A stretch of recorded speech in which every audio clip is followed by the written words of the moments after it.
Hello viewers, আশা করছি সকলে ভালো আছেন। আজকে আপনাদেরকে একটা গুরুত্বপূর্ণ, আমাদের শরীরের জন্য, স্বাস্থ্যের জন্য অনেক উপকারী একটা জিনিস দেখাবো। এটা হচ্ছে পাট শাক।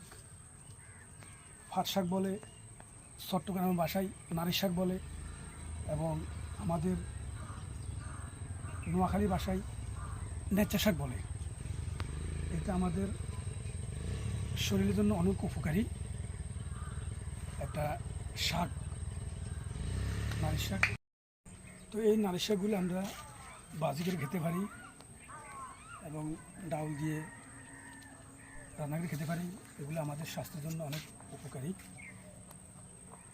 এগুলো স্বাস্থ্যের জন্য অনেক ভালো।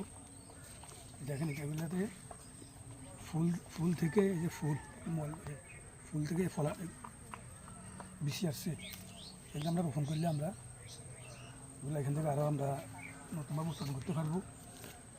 এগুলো একটা গোড়া, এখানেও ইয়ে আছে, এগুলো 2-3 জাতীয় জিনিস নারী শাক। এখানে এগুলো হচ্ছে, এটা হচ্ছে অরিজিনাল নারী শাক। এই গোড়াগুলো আমরা বেশিগুলো আমরা কাটলে রোপণ করলে আমরা আমাদের আরও ইয়ে হবে। তো আমরা সবাই এই শাকসবজি বেশি বেশি খাবো, আমাদের শরীরের জন্য, স্বাস্থ্যের জন্য অনেক উপকার হবে। ধন্যবাদ সবাইকে।